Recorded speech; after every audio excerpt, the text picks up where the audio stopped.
Hello friends, आप सभी कैसे हैं। उम्मीद करता हूं आप सभी मस्त होंगे, जबरदस्त होंगे, जिंदाबाद होंगे। आज एक टॉपिक लेके आया हूं सुप्रीम कोर्ट से संबंधित अनुच्छेदों को लेकर के। अनुच्छेद 124, जी हाँ दोस्तों, सुप्रीम कोर्ट के अनुच्छेदों से संबंधित कुछ प्रश्न है और इसको ध्यान से पढ़ लीजिए। अनुच्छेद 124 में सर्वोच्च न्यायालय की स्थापना और संविधान का उल्लेख किया गया है। किस अनुच्छेद में? अनुच्छेद 124 में जो सर्वोच्च न्यायालय की स्थापना है और जो संविधान है उसका उल्लेख किया गया है। अनुच्छेद 125 में जजों का वेतन आदि का जो है वर्णन किया गया है। किस अनुच्छेद में? अनुच्छेद 125 में जजों के वेतन को लेकर के वर्णन किया गया है। अनुच्छेद 126 में क्या किया गया है? कार्यवाहक मुख्य न्यायाधीश की नियुक्ति के बारे में बताया गया है। अनुच्छेद 126 जो है वो क्या बताता है? कार्यवाहक मुख्य न्यायाधीश की नियुक्ति के बारे में बताता है। अनुच्छेद 127 तदर्थ न्यायाधीशों की नियुक्ति के बारे में वर्णन किया गया है। अब देख लेते हैं अनुच्छेद 128। अनुच्छेद 128 में सर्वोच्च न्यायालय की बैठकों में सेवानिवृत्त न्यायाधीशों की उपस्थिति। अनुच्छेद 128 में सर्वोच्च न्यायालय की बैठकों में सेवानिवृत्त जो न्यायाधीश हैं उनकी उपस्थिति के बारे में उल्लेख किया गया है। अनुच्छेद 129 में सर्वोच्च न्यायालय रिकॉर्ड की अदालत हो, इसका वर्णन किया गया है। अनुच्छेद 130 में सुप्रीम कोर्ट की सीट का वर्णन किया गया। अनुच्छेद 130 में सुप्रीम कोर्ट की सीट का वर्णन किया गया है। अनुच्छेद 131 में सर्वोच्च न्यायालय का जो मूल क्षेत्राधिकार है, सर्वोच्च न्यायालय का जो मूल क्षेत्राधिकार है उसका वर्णन अनुच्छेद 131 में किया गया है। आगे देख लेते हैं अनुच्छेद 131 ए में। अनुच्छेद 131 ए में केंद्रीय कानूनों की संवैधानिक वैधता के रूप में सवालों के संबंध में सर्वोच्च न्यायालय का विशेष अधिकार क्षेत्र है, इसका वर्णन अनुच्छेद 131 ए में किया गया है। अनुच्छेद 132 में क्या किया गया है? कुछ मामलों में उच्च न्यायालयों से अपील में सर्वोच्च न्यायालय का अपीलीय क्षेत्राधिकार। उच्च न्यायालयों से अपील में जो सर्वोच्च न्यायालय है उसका एक अपीलीय क्षेत्राधिकार है, इसका वर्णन अनुच्छेद 132 में किया गया है। अनुच्छेद 133 में सिविल मामलों के संबंध में उच्च न्यायालयों से अपील में सर्वोच्च न्यायालय का अपीलीय क्षेत्राधिकार का वर्णन अनुच्छेद 133 में किया गया है।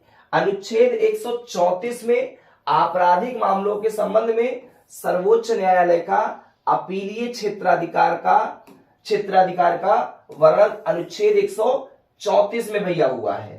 आगे देख लेते हैं अनुच्छेद 134 ए में सुप्रीम कोर्ट में अपील के लिए प्रमाण पत्र का वर्णन किया गया। अनुच्छेद 134 ए में सुप्रीम कोर्ट में अपील के लिए प्रमाण पत्र का वर्णन किया गया है। अनुच्छेद 135 में सर्वोच्च न्यायालय द्वारा मौजूदा कानून के तहत संघीय कानून के क्षेत्राधिकार और शक्तियों का वर्णन अनुच्छेद 135 में किया गया है। अनुच्छेद 136 में सर्वोच्च न्यायालय द्वारा अपील करने के लिए विशेष अवकाश का वर्णन किया गया है। किसमें?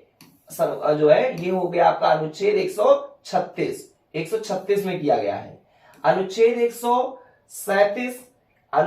137 में सर्वोच्च न्यायालय द्वारा निर्णयों या आदेशों की समीक्षा का वर्णन किया गया है।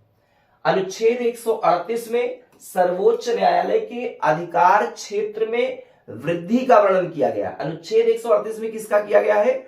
सर्वोच्च न्यायालय के अधिकार क्षेत्र में वृद्धि का वर्णन जो है यह अनुच्छेद 138 में किया गया है।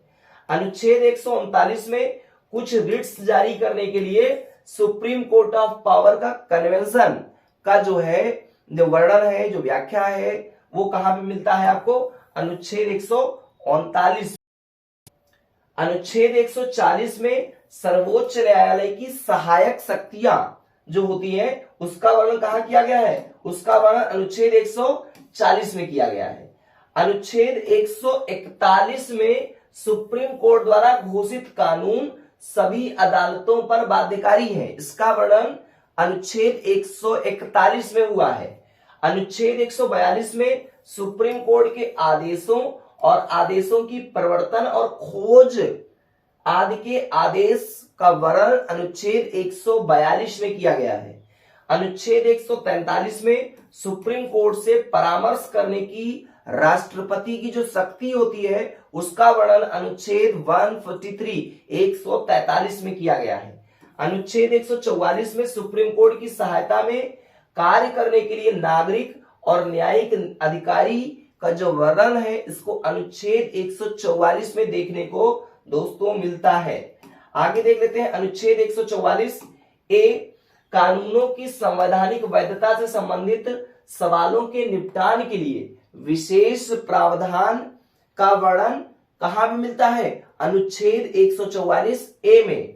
जबकि अनुच्छेद 145 में अदालत के नियमों आदि का वर्णन किया गया है। 145 में अदालत के नियमों आदि का वर्णन किया गया है और अनुच्छेद 146 में अधिकारी और नौकर सर्वोच्च न्यायालय का खर्च इसका वर्णन किया गया है। तो उम्मीद करता हूं कि आपको ये वीडियो अच्छी लगी होगी। सुप्रीम कोर्ट से संबंधित जितने भी अनुच्छेद हैं उन सभी का वर्णन जो है एक ही वीडियो में मैंने आपको बताया है। वीडियो अच्छी लगी हो तो लाइक करें, चैनल पे नए हो तो सब्सक्राइब करना बिल्कुल ना भूलिएगा और दोस्तों के साथ शेयर कर दीजिएगा। बहुत बहुत धन्यवाद। Thanks for watching. जय हिंद दोस्तों।